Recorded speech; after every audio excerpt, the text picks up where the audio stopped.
ಕಾರ್ಯಕ್ರಮಕ್ಕೆ ಶುಭ ಕೋರುವವರು life clinic Hubballi. SSLC ನಂತರ ಮುಂದೇನು?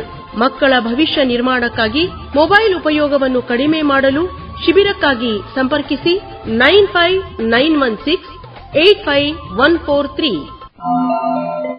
ಆತ್ಮೀಯ ಕೇಳುಗರೆ, ಸುಬೋಧ ಸಮಾಲೋಚನೆ ಕಾರ್ಯಕ್ರಮಕ್ಕೆ ಸ್ವಾಗತ, ಸುಸ್ವಾಗತ. ಕೇಳುಗರೆ, ಸುಬೋಧ ಸಮಾಲೋಚನೆ ಯಾಕೆ ಬೇಕು ಅಂದ್ರೆ, ನಮ್ಮನ್ನು ನಾವು ಯಾವುದೇ ಒಂದು ಕೆಲಸದೊಳಗೆ ಒಳಗೊಳ್ಳುವುದನ್ನ ಮಾಡ್ಕೊಳ್ಳೋದು ಬಹಳ ಅಗತ್ಯದ. ಇವತ್ತು ನಾವು ಯಾರನ್ನಾದ್ರೂ ಪರಿಚಯ ಮಾಡ್ಕೊಳ್ಬೇಕಂದ್ರೆ ಸಮಯ ಬಹಳ ಕಡಿಮೆ ಅದ. ಇವತ್ತು ಬಹಳ ಸಂವಹನವನ್ನು ಬಹಳ ವೇಗವಾಗಿ ಮಾಡೋ ಅವಶ್ಯಕತೆ ಅದ. ಮತ್ತೆ ಸನ್ನಿವೇಶಗಳನ್ನ ಆದಷ್ಟು ಬೇಗ ಗ್ರಹಿಸಿ ಅರ್ಥ ಮಾಡಿಕೊಂಡು ಅದಕ್ಕೆ ಪರಿಹಾರ ಹುಡುಕೋ ನಿಟ್ಟಿನೊಳಗೆ ನಾವು ಕಂಕಣಬದ್ಧರಾಗಿ ಕರ್ತವ್ಯ ನಿರತರಾಗಬೇಕಾಗ್ತದೆ. ಆ ನಿಟ್ಟಿನೊಳಗೆ ನಾವು ನಮ್ಮ ಮುಂದಿನ ಪೀಳಿಗೆಯವರನ್ನು ಕೂಡ ತಯಾರು ಮಾಡಬೇಕಾಗ್ತದೆ. ಅದು ಒಂದು ಸವಾಲಿನ ಕೆಲಸ. ಅಂಥ ಒಂದು ಸವಾಲನ್ನು ನಾವು ಎದುರಿಸಬೇಕು ಅಂತಂದ್ರೆ ನಾವು ಸುಬೋಧವಾಗಿ ಆಲೋಚನೆ ಮಾಡೋದನ್ನು ರೂಢಿ ಮಾಡಿಕೊಳ್ಬೇಕು. ಮತ್ತೆ ಮಕ್ಕಳಲ್ಲಿ ಒಂದು ಆತ್ಮವಿಶ್ವಾಸ ಬೆಳೆಸಿ ಅವರಲ್ಲಿ ಕೂಡ ಒಂದು ಧನಾತ್ಮಕವಾದ ಅಂಶವನ್ನು ಬೆಳೆಸಲಿಕ್ಕೆ ನಾವು ಮನದಟ್ಟು ಮಾಡಲಿಕ್ಕೆ ಪ್ರಯತ್ನ ಮಾಡಬೇಕು. ಅಂದಾಗ ಮಾತ್ರ ಈ ಒಂದು ಒಳಗೊಳ್ಳುವಿಕೆ ಯಶಸ್ವಿಯಾಗಿ ಪೂರೈಸುತ್ತದೆ ಅಂತ ಹಾರೈಸ್ತಾ, ಇವತ್ತಿನ ನಮ್ಮ ಈ ಸುಬೋಧ ಸಮಾಲೋಚನೆ ಕಾರ್ಯಕ್ರಮ 180. ಇದಕ್ಕೆ ನಮ್ಮ ಹಿರಿಯ ಸಮಾಲೋಚಕರಾಗಿರುವಂತಹ ಡಾಕ್ಟರ್ ಗುರುರಾಜ್ ಪಾಟೀಲ್ ಅವರನ್ನ ನಿಮ್ಮೆಲ್ಲರ ಪರವಾಗಿ ಸ್ವಾಗತ ಮಾಡ್ತಾ ಇದ್ದೀವಿ. ನಮಸ್ಕಾರ ಡಾಕ್ಟರ್ ಗುರುರಾಜ್ ಪಾಟೀಲ್ ಅವರೇ, ಸ್ವಾಗತ, ಸುಸ್ವಾಗತ. ನಮಸ್ಕಾರ ಚೋಳಿನವರೇ.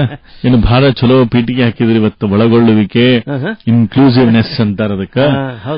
ಸೊ ಇನ್ಕ್ಲೂಸಿವ್ನೆಸ್ ಬಹಳ ಪ್ರಮುಖ ಮತ್ತು ಬಹಳ ಪವಿತ್ರವಾದ ಕೆಲಸ ನೀವು ಅದನ್ನ ಪೀಠಿಕೆಯೊಳಗೆ ಹಾಕಿದ್ರಿ. ಡಾಕ್ಟರ್ ಗುರುರಾಜ್ ಪಾಟೀಲ್ ಅವರೇ, ನೋಡ್ರಿ, ನಾವು ನೀವು ಕೂಡ ಅಷ್ಟು ಒಳಗೊಳ್ಳುವಿಕೆ ಇರೋದ್ರಿಂದ ಇವತ್ತು ಯಶಸ್ವಿಯಾಗಿ ನಮ್ಮ ಸಮಾಲೋಚನೆ 180 ಹೌದಲ್ರಿ ಡಾಕ್ಟರ್ ಗುರುರಾಜ್ ಪಾಟೀಲ್ ಅವರೇ? ಈ ಒಂದು ದಾಖಲೆನೂ ಮಾಡಿದ್ರಿ. ಇವತ್ತ ನಮ್ಮ ಮಕ್ಕಳ ಜೊತೆ ಏನ್ ಚರ್ಚೆ ಮಾಡಿ, ಪಾಲಕರಿಗೆ ಏನ್ ಹೇಳಬೇಕು ಅಂತ.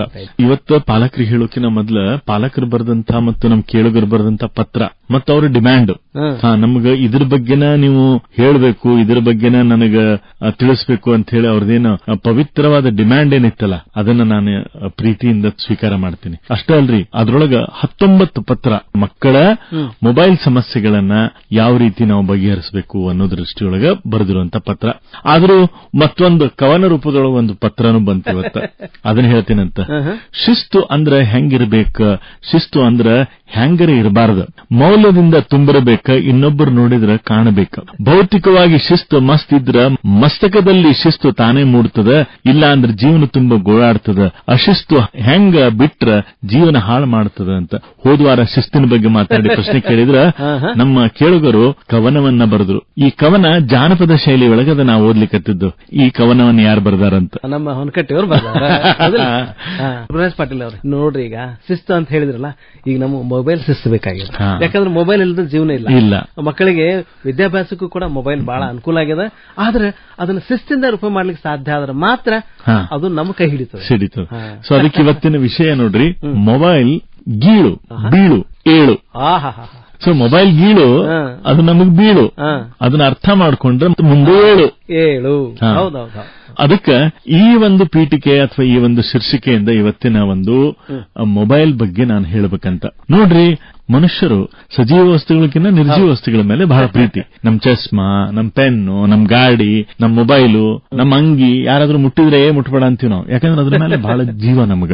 ಸೊ ಇನ್ನು ಎಲ್ಲವನ್ನೂ ಕೇಂದ್ರೀಕೃತ ಮಾಡಿಕೊಂಡು ಎಲ್ಲವನ್ನೂ ತನ್ನದಾಗಿಸಿಕೊಂಡು ಮೊಬೈಲ್ ಅನ್ನುವಂತ ಒಂದು ವಸ್ತು ಬಂತು. ಏನ್ ಎಲ್ಲವನ್ನು ಅಂದ್ರೆ ಇದು ರೇಡಿಯೋನೂ ಹೌದು, ಟಿವಿನೂ ಹೌದು, ಕ್ಯಾಮ್ರಾನೂ ಹೌದು, ಕಮ್ಯುನಿಕೇಶನ್ ಹೌದು, ರೇಡಿಯೋ, ಹಾಡ್ ಹೌದು, ಪಿಕ್ಚರ್ ಹೌದು, ಪುಸ್ತಕ ಹೌದು, ಪೋಸ್ಟ್ ಆಫೀಸ್ ಹೌದು, ಬ್ಯಾಂಕ್ ಹೌದು, ಎಲ್ಲ ಹೌದಾ, ಯೂನಿವರ್ಸಿಟಿನೂ ಆಗ್ಬಿಡ್ತು ಮೊಬೈಲ್ ಒಂದಾಗಿ ಕೈಯಲ್ಲಿರುವುದು ಮೊಬೈಲ್. ಎಲ್ಲ ಆದ್ಮೇಲೆ ಏನಾಗ್ಬಿಟ್ಟೈತಿ, ಟೆಕ್ನಾಲಜಿ ಇನ್ನು ನಾವ್ ಇದನ್ನ ಬಿಡ್ಲಿಕ್ಕೆ ಆಗೋಲ್ತು. ಆದ್ರೆ ಎಲ್ಲದ್ರೊಳಗೂ ಹೆಂಗದ ಅಂದ್ರೆ, ಯಾವುದೇ ಒಂದು ವಸ್ತು ಅದರಿಂದ ಅಡ್ವಾಂಟೇಜು ಅವ, ಡಿಸ್ಅಡ್ವಾಂಟೇಜು ಅವ. ಆದ್ರೆ ಏನಾಗ್ಲಿಕ್ಕತ್ತದ, ಮಕ್ಕಳು ಆ ಡಿಸ್ಅಡ್ವಾಂಟೇಜಿಗೆ ತುತ್ತಾಗ್ಲಿಕ್ಕತ್ತ. ಈಗ ಮೊಬೈಲ್ ಬಿಡಂಗಿಲ್ಲ ಅಂದ್ರೆ ನಾವು ಅದಕ್ಕೊಂದು ಶಬ್ದ ಏನಂತ ಮೊಬೈಲ್ ಗೀಳು ಅಂತ ಹೇಳ್ತೀವಿ ನಾವು. ಅದಕ್ಕೆ ಬೆನ್ನ ಹತ್ಕೊಂಡ್ಬಿಟ್ಟಿರ್ತಾವ. ಅದೇ ಯಾವುದೇ ಒಂದು ಹವ್ಯಾಸ ಆಗ್ಬೇಕು, ವ್ಯಸನ ಆಗ್ಬಾರ್ದು.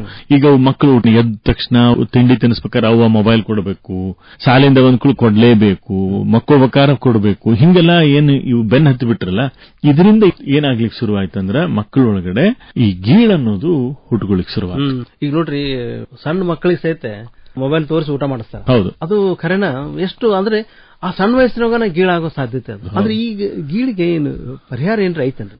ಇದಕ್ ಪರಿಹಾರ ಏನಪ್ಪಾ ಅಂತಂದ್ರ, ಒಂದೇದ್ದು ಈ ಪರಿಹಾರ ಇದೆಯಾ ಅಂತ ತಿಳ್ಕೊಂಬೋದೇನದಲ್ಲ, ಅದು ಬಹಳ ಇಂಪಾರ್ಟೆಂಟ್ ಅದ್ರಿ. ಇದಕ್ಕೆ ಪರಿಹಾರ ಇದೆ.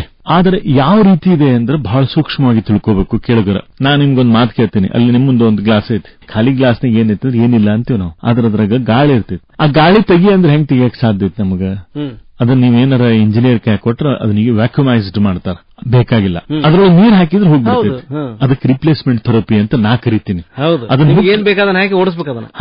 ಅದನ್ನ ನಾವು ಮುಟ್ಲಾರ್ದ ಮಾಡುದು. ಮತ್ತೆ ಆ ಗ್ಲಾಸ್ಗೂ ಹಾನಿ ಆಗ್ಬಾರ್ದು, ಗಾಳಿಗೂ ಹಾನಿ ಆಗ್ಬಾರ್ದು. ಸೊ ಸುಮ್ಮನೆ ತನಸಕ್ಕೆ ತಾನ ಹೋಗಿರ್ಬೇಕು. ಸೊ ಆ ರೀತಿ ನಾವು ಒಂದು ಕೆಲಸ ಮಾಡ್ಲಿಕ್ಕೆ ಇದೊಂದು ರಿಸರ್ಚ್ ಕೆಲಸ. ಯಾಕಂದ್ರೆ ನಾವು ಬರೀ ಮಾತಾಡೋದು ಕೆಲಸ ಆಗ್ಬಾರ್ದು. ನಾ ಬಂದೆ 180 ವಾರ ಮಾತಾಡಿದೆ, ಪಾಲಕರಿಗೆ ಮಕ್ಕಳಿಗೆ ಹೇಳ್ಕೊಟ್ಟೆ. ಈಗ ಏನ್ ಮಾಡ್ಲಿಕ್ಕೆ ಮಕ್ಕಳಿಗೆ ನಾನೊಂದು ಬೇರೆ ಲೆವೆಲ್ ಒಳಗೆ ಹೇಳ್ಕೊಡ್ಬೇಕಂತ. ಏನಪ್ಪಾ ಅಂತಂದ್ರ ಹಾರ್ವರ್ಡ್ ಗಾರ್ನರ್ ಅಂತ ಒಬ್ಬ ಸೈಂಟಿಸ್ಟ್, ಫಿಲಾಸಫರ್, ಅವ್ರು ಏನ್ ಹೇಳ್ತಾರಂದ್ರ ಪ್ರತಿಯೊಬ್ಬ ಮನುಷ್ಯನಲ್ಲಿಗೆ ಒಂದು ಜಾಣ್ಮೆ ಇರ್ತೈತಿ. ಅದನ್ನ ನಾವು ಗುರುತಿಸಿದಾಗ ಆ ಒಂದು ಅವರತ್ತಿರುವಂತ ಪೊಟೆನ್ಸ್ ಅಥವಾ ಅವರತ್ತಿರುವಂತಹ ಒಂದು ಜಾಣ್ಮೆನ ನಾವು ಗುರುತಿಸಿ ಅವರಿಗೆ ಎತ್ತರಕ್ಕೆ ಬೆಳಲಿಕ್ಕೆ ಸಹಾಯ ಮಾಡಿದಾಗ, ಈಗ ಫಾರ್ ಎಕ್ಸಾಂಪಲ್ ಒಬ್ಬ 10ನೇ ತರಗತಿ ಮಗು ಇದ್ದಾನೆ, ಅವ್ರು ಹೇಳೋದು ನಿನ್ನೊಳಗ ಈ ಸಂಗೀತ ಅನ್ನೋದು ಇದೆ, ಅಡಿಗಿರುವಂತ ಸಾಹಿತ್ಯ ಅದು ಅಥವಾ ಅಡಿಗಿರುವಂತ ಶಕ್ತಿ ಅಂತ ತೋರಿಸ್ಕೊಟ್ಬಿಟ್ರೆ ಅವ ಅದನ್ನು ಬೆಳೆಸೋದ್ರೊಳಗಡೆ ಈ ಗೀಳನ್ನ ಬಿಡ್ಲಿಕ್ಕೆ ಸಾಧ್ಯ ಇದೆ.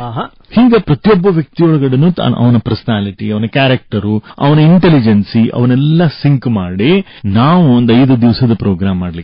ಈ 5 ದಿವಸದ ಪ್ರೋಗ್ರಾಮ್ ಅನ್ನ ನಾವು ಮಾಡೋದ್ರಿಂದ ಅಲ್ಲೇ ಮಕ್ಕಳಿಗೆ ಆ ತರಬೇತಿ ಒಳಗಡೆ ಮೊಬೈಲ್ ಅನ್ನ ಅವರಾಗಲೇ ಕಡಿಮೆ ಯೂಸ್ ಮಾಡಿ ಮುಂದೆ ಅವರ ಭವಿಷ್ಯವನ್ನ ನಿರ್ಮಾಣ ಮಾಡ್ಕೊಂಬೋ ದಿಕ್ಕಿನೊಳಗಡೆ ಅವರು ಬೆಳೀತಾರೆ ಅನ್ನುವಂತ ನಂಬಿಕೆಯಿಂದ ಈ ಒಂದು ಹೊಸ ಪ್ರಯೋಗವನ್ನ ಶುರು ಮಾಡಿವಿ. ಡಾಕ್ಟರ್ ಗುರುರಾಜ್ ಪಾಟೀಲ್ ಅವರೇ, ಈಗ ನೋಡ್ರಿ ಮೊಬೈಲ್ ಏನಿದಲ್ಲ ಖಂಡಿತವಾಗಿ ಕೂಡ ಅದು ನಮ್ಗೆ ಬೇಡಾದ ವಿಷಯಗಳನ್ನ ಎಷ್ಟೋ ತಂದಿರ್ತದೆ. ಹೀಗಾಗಿ ಅದನ್ನ ನಾವು ನೋಡ್ಲಿಕ್ಕೆ ಇಷ್ಟಪಟ್ರೆ ನಮ್ಮ ಸೃಜನಶೀಲತೆ ಏನಿರ್ತಲ್ಲ ಏನೋ ಒಂದು ಹೊಸದಿರ್ತದೆ. ನಾವು ಸಣ್ಣವರಿದ್ದಾಗ ಗುಂಡ ಆಡ್ತಿದ್ವಿ ಅಥವಾ ಒಂದಿಷ್ಟು ಕ್ರಿಕೆಟ್ ಆಡಕ್ ಹೋಗ್ತಿದ್ವಿ, ಮತ್ತೆ ಚೆಸ್ ಆಡ್ಲಿಕ್ಕೆ ಹೋಗ್ತಿದ್ವಿ. ಅಂದ್ರೆ ಹೊರಗಡೆ ಆಟ ಆಡುವಂತದ್ದು ಅಥವಾ ನಮ್ಮ ಬುದ್ಧಿಮತ್ತೆಗೆ ಮೆದುಳಿಗೆ ಒಂದು ಕೆಲಸ ಕೊಡೋ ನಿಟ್ಟಿನೊಳಗೆ ಮಾಡುವಂತ ಚಟುವಟಿಕೆಗಳಿಗೆ ಒಂದು ಉಪಾಯನೇ ಇಲ್ಲ. ಅದಕ್ಕೆ ಬಹುಶಃ ಈ ಒಂದು ಸೃಜನಶೀಲತೆಗೆ ಪೆಟ್ಟು ಬೀಳ್ತದೆ ಒಂದು. ಮತ್ತೆ ಈಗ ಮಕ್ಕಳು ಇದರಿಂದ ಮೊಬೈಲಿಂದ ಬೆನ್ನ ಹತ್ತಿದ್ರ ಮತ್ತೇನು ಹಾನಿ ಆಗ್ಬೋದು? ಒಂದು ಮಾನಸಿಕ ಕ್ಷಮತೆ, ಹ್ಯೂಮನ್ ಪೊಟೆನ್ಸ್, ಮೆಂಟಲ್ ಸ್ಟ್ರೆಂತ್ ಏನದಲ್ಲ ಅದು ದಿನೇ ದಿನೇ ಕಡಿಮೆ ಆಗ್ತಾ ಇದೆ. ನಿಮ್ಗೆ ಗೊತ್ತಾ, ಒಂದು ಗಾದಿ ಮಾತಿತ್ತು, 60 ವರ್ಷ ಆದ್ಮೇಲೆ ಅರು ಮರು ಅಂತ. ಹೌದಾ? ಆದ್ರೆ ಮರು ಅನ್ನೋದೇನದಲ್ಲ ಸಣ್ಣ ವಯಸ್ಸಿಗೆ ಬರ್ಲಿಕ್ಕೆ ಶುರುವಾಗಿದೆ. ಈಗ this is A new disease. ನೀವು ಮೊನ್ನೆ ಆದಿತ್ಯ ಅವ್ರ ಜೊತೆ ನಾವು ಮಾತಾಡ್ಲಿಕ್ಕತ್ತಾಗ ಎಲ್ಲೋ ಒಂದ್ ಕಡೆ ಇದನ್ನ ಕೇಳಿಸ್ಕೊಂಡ್ವಿ. ನಾವು ಹೇಳಿದ್ರು ಅರ್ಲಿ ಡಿಮೆನ್ಷಿಯಾ ಅಂತಂದ್ರೆ ಬೇಗನೆ ಮರು.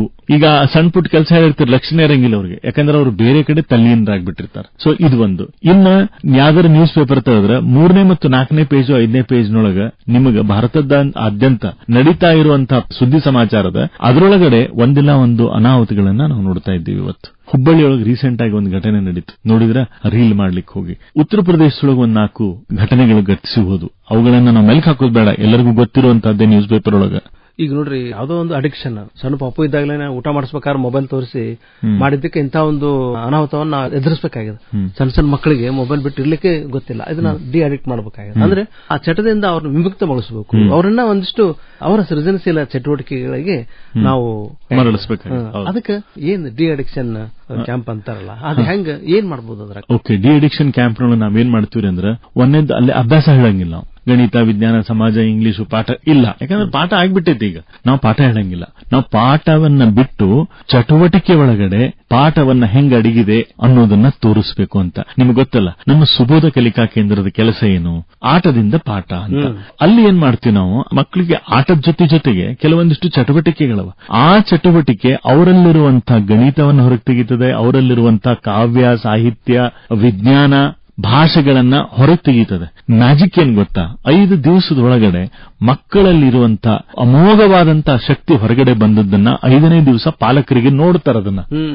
ಅಷ್ಟು ಅದ್ಭುತವಾಗಿರುವಂತಹ ಒಂದು ಕಾನ್ಸೆಪ್ಟ್ ಅನ್ನ ನಾವಿಲ್ಲಿ ಡಿಸೈನ್ ಮಾಡೀವಿ. ಟಚ್ ಅಂಡ್ ಫೀಲ್ ಅಂತಾರಲ್ಲ, ಅಂತ ಹೇಳ್ತೀವಿ. ಖಂಡಿತವಾಗಿ ಕೂಡ ಅವನ್ನ ನಾವು ಮಾಡ್ಲಿಕ್ಕೆ ಸಾಧ್ಯ ಆದ್ರೆ ಆ ಒಂದು ಶಾರೀರಿಕ ವ್ಯಾಯಾಮಗಳು ಅವರಿಗೆ ಸಿಕ್ಕರೆ ಖಂಡಿತವಾಗಿ ಕೂಡ ಅವರ ಆಸಕ್ತಿ ವಿಮುಖ ಆಗ್ತದೆ. ವ್ಯಾಯಾಮ ಜೊತೆಗೆ ಚಟುವಟಿಕೆ ಹ್ಯಾಂಡ್ಸ್ ಆನ್ ಎಕ್ಸ್ಪೀರಿಯನ್ಸ್ ಅಂತ ಅವುಗಳನ್ನ ಖಂಡಿತ ಮಾಡ್ಲಿಕ್ಕೆ ಸಾಧ್ಯ ಚಲೋ ಆಗ್ತದೆ. ಮತ್ತೆ ಇನ್ನೊಂದು, ಈ ತರ ಒಂದು ಮಕ್ಕಳನ್ನ ನಾವು ಈ ಒಂದು ಡಿ ಅಡಿಕ್ಷನ್ ಮಾಡಬೇಕು ಅಂತಂದ್ರೆ ವಿಶೇಷವಾಗಿ ಶಾಲೆಗಳಲ್ಲಿ ಮೊಬೈಲ್ ಅನ್ನ ಬ್ಯಾನ್ ಮಾಡ್ತಾ ಇದ್ದಾರೆ. ಮೊಬೈಲ್ ಅದು ಒಂದು ರೀತಿ ಒಳ್ಳೇದೇ, ಆದ್ರೂ ಕೂಡ ಆ ತರ ಮೊಬೈಲ್ಗೆ ಗೀಳಿಗೆ ಅಂಟುಕೊಂಡವ್ರಿಗೆ ಮತ್ತೆ ಅಭ್ಯಾಸಕ್ಕೆ ಹೊಳ್ಳಿ ಬರೋದು ಬಹಳ ಕಷ್ಟ. ಯಾತಕ್ಕೆ ಈ ಗೀಳ್ ಬಿಡಿಸೋದನ್ನ ಏನಾದ್ರೆ ಡಿ ಅಡಿಕ್ಷನ್ ಮಾಡ್ತೀವಲ್ಲ, ಅದು ಬಹಳ ಅತ್ಯುತ್ತಮ. ಯಾವ ಮಕ್ಕಳು ಇದರೊಳಗೆ ಭಾಗವಹಿಸಬಹುದು? ಇದಕ್ಕೆ 7ನೇ ತರಗತಿಯಿಂದ 10ನೇ ತರಗತಿ ಮಕ್ಕಳು ಭಾಗವಹಿಸಬಹುದು. ಹೆಂಗಿರ್ತದ್ರಿ ಅಂದ್ರೆ ಗಂಡು ಹುಡುಗರಿಗೆ ಬೇರೆ ಕ್ಯಾಂಪ್, ಹೆಣ್ಣು ಹುಡುಗರಿಗೆ ಬೇರೆ ಕ್ಯಾಂಪ್.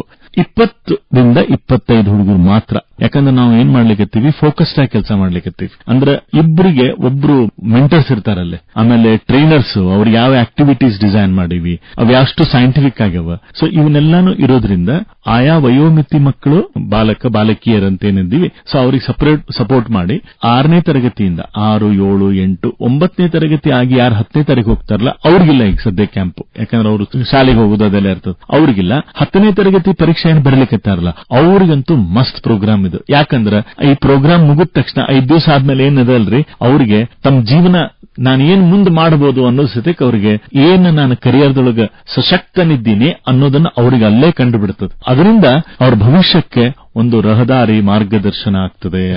ನಂತರ ಮುಂದೇನು ವಿಚಾರ ಮಾಡ್ಬೇಕಾದ್ರೆ ಖಂಡಿತ ಅವ್ರಿಗೆ ಈ ಮೊಬೈಲ್ ಗೀಳ್ ಬಿಡುವುದು ಮೊದಲನೇದಾಗ. ಇದು 6ನೇ ತರಗತಿಯಿಂದ 10ನೇ ತರಗತಿವರೆಗೂ ಪ್ರತಿಯೊಬ್ಬ ಮಕ್ಕಳಿಗೂ ಮಾಡಲಿಕ್ಕೆ. ಗುರುರಾಜ್ ಪಾಟೀಲ್ ಅವರೇ, ಈ ಸ್ವಭಾವದ ಸಮಾಲೋಚನೆಯೊಳಗ ಮೊಬೈಲಿಂದ ಆ ಗೀಳಿಂದ ನಾವ್ ಹೆಂಗ್ ಬೀಳ್ತೀವಿ, ಅದರಿಂದ ಹೊಳ್ಳಿ ಮತ್ತೆ ಹೆಂಗ್ ಪುಡಿದು ಹೇಳ್ತೀವಿ, ಇದು ತಿಳ್ಕೊಳ್ಳೋದು ಬಹಳ ಮುಖ್ಯ ಅದ.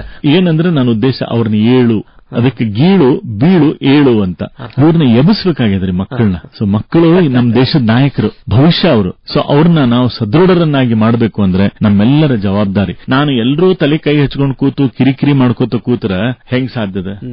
ಮುಖ್ಯವಾಗಿ ಮೊಬೈಲ್ ಅನ್ನೋದೇನಿದೆಲ್ಲ ಈ ಒಂದು ಸೆರೆಮನಿಯಿಂದ ಹೊರಗೆ ಬಂದು ಒಂದು ಸ್ವಚ್ಛಂದವಾಗಿ ನಮ್ಮ ಒಂದು ಸೃಜನಶೀಲ ವ್ಯಕ್ತಿತ್ವವನ್ನು ರೂಪಿಸಿಕೊಳ್ಳೋ ಇದರಿಂದ ಹಾರೈಸೋಣ. ಪ್ರಮುಖವಾಗಿ ಪಾಲಕರು ಸಿಗೋದೇನು ಗೊತ್ತೇನ್ರಿ, ಇದರಿಂದ ಮಕ್ಕಳು ಇಂಥ ಕ್ಯಾಂಪಿಗೆ ಹೋದ್ರೆ ಪಾಲಕರಿಗೆ ಮನಃಶಾಂತಿ. ಇದರ ಕೊನೆಗೆ ಪಾಲಕರಿಗೂ ಒಂದು ವಿಶೇಷ ಸಭೆ ಅದ, ಅಲ್ಲೇ ಅವ್ರಿಗೂ ಸಹ ಇದ್ರ ಬಗ್ಗೆ ಟಿಪ್ಸ್ ಕೊಡುತ್ತದೆ. ಸೊ ಅಷ್ಟು ಚಂದಾಗಿ ಡಿಸೈನ್ ಮಾಡಿರುವಂತ ಕಾರ್ಯಕ್ರಮ ಇದು. ಬಹಳ ಸಂತೋಷ. ಈ ಒಂದು ಕಾರ್ಯಕ್ರಮದೊಳಗೆ ಮೊಬೈಲ್ ಗೀಳು ಬೀಳು ಏಳು ಅದ್ಭುತವಾದ ವಿಚಾರ ಚರ್ಚೆ ಮಾಡಿದ್ವಿ. ಮಕ್ಕಳು ಈ ಒಂದು ಕುರಿತಂತೆ ಒಂದಿಷ್ಟು ತಾವು ಮಾಡುವಂತಹ ಪ್ರಯತ್ನಗಳಿಗೆ ಬೆಂಬಲ ಕೊಡಲಿ ಮತ್ತು ಅದರಿಂದ ಅವರು ತಮ್ಮ ಈ ಗೀಳಿನಿಂದ ಹೊರಗೆ ಬರಲಿ ಅಂತ ಹಾರೈಸ್ತಾ ನಮ್ಮೆಲ್ಲ ಆತ್ಮೀಯ ಕೇಳುಗರ ಪರವಾಗಿ ಹೃತ್ಪೂರ್ವಕ ಅಭಿನಂದನೆಗಳು, ಧನ್ಯವಾದಗಳು. ನಮಸ್ಕಾರ ಡಾಕ್ಟರ್ ಗುರುರಾಜ್ ಪಾಟೀಲ್ ಅವರೇ. ನಮಸ್ಕಾರ. Thank you very much.